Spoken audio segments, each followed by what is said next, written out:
ये वो अबू बकर है।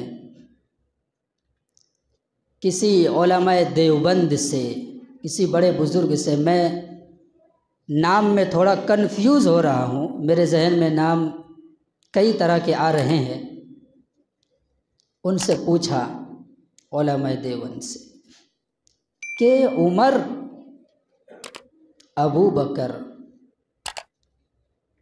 दोनों बड़े सहाबियों में हैं, लेकिन अबू बकर का किरदार बहुत ज़्यादा है और उमर का भी है, ऐसी बात नहीं उमर का नहीं है।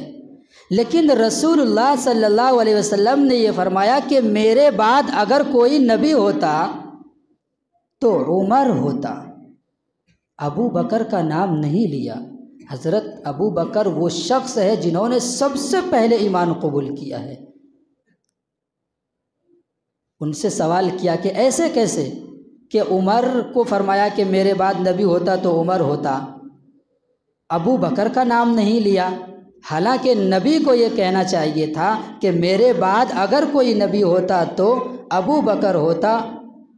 उमर का नाम लिया कि उमर होते, अबू बकर का नाम नहीं लिया।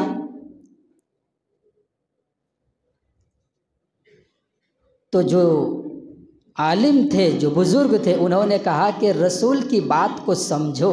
रसूल ने क्या फरमाया है?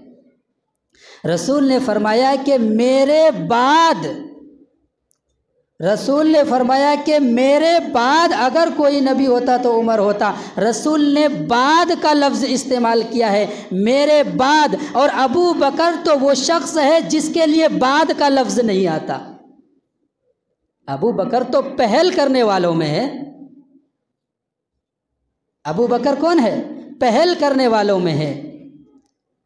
ग़ज़वा तबूक के मौके पर रसूल अकरम सल्लल्लाहु अलैहि वसल्लम ने माल को जमा करने का हुक्म दिया था। उस वक्त में हज़रत अबू बकर सिद्दीक़ के पास में थोड़ा माल की कमी थी और उमर के पास में माल ज़्यादा।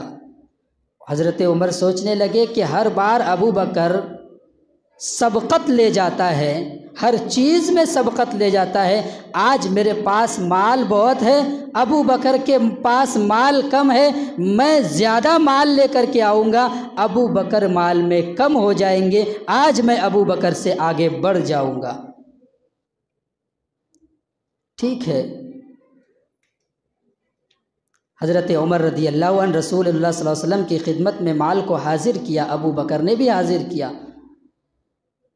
रसूल अकरम सल्लल्लाहु अलैहि वसल्लम ने सवाल बदल दिया, उमर से पूछा कि उमर घर वालों के लिए क्या छोड़ा है?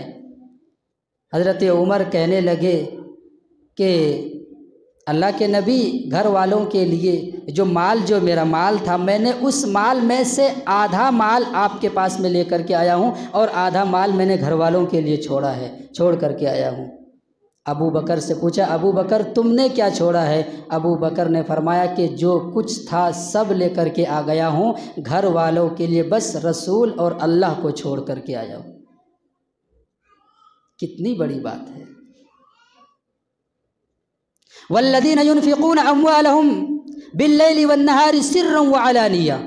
मुफस्सिरीन ने लिखा है, जब ये कुरान करीम की आयत नाजिल हुई है, हज़रत अबू बकर सिद्दीक़ रदियल्लाहु अन्हु ने 4000 दिरहम दिन में खर्च किए गरीबों के लिए, 4000 दिरहम रात में खर्च करिए गरीबों के लिए, और 4000 दिरहम सिर्री तौर पर, बल्कि मख्फी तौर पर चुपके से अबू बकर सिद्दीक़ रदियल्लाहु अन्हु ने गरीबों के लिए खर्च किया और 4000 दिरहम एलानिया तौर पर खर्च किया। अबू बकर का वो मकाम है, वो मर्तबा है।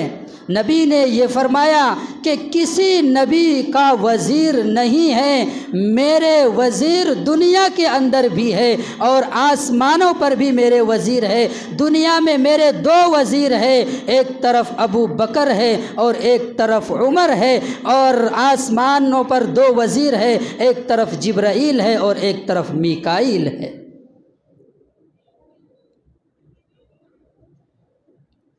ये शर्फ हासिल है अबू बकर सिद्दीक़ रदियल्लाहु अन्हु को। यूं ही नहीं अबू बकर का मकाम इतना बड़ा।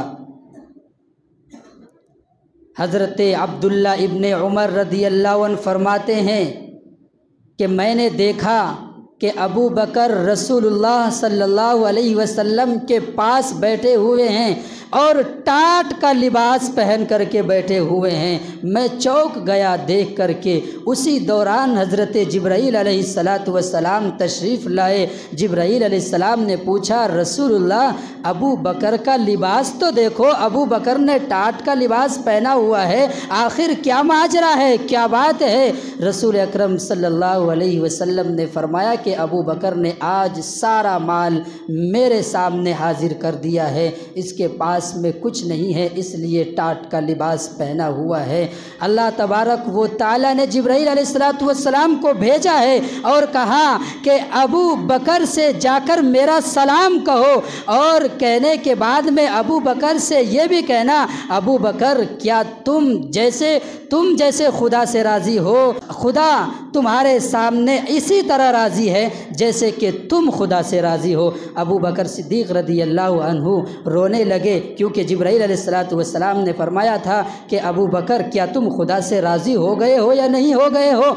अबू बकर रोने लगे कि ये कैसी बात है कि मैं खुदा से क्यों नहीं राज़ी होऊंगा? जिब्राईल अलैहिस्सलातु वस्सलाम ने फरमाया कि आपसे भी खुदा राज़ी हो चुका है, और खुदा ने आसमान पर तमाम फरिश्तों को ये ऐलान किया है कि आज अबू बकर के सुन्नत को अदा करो।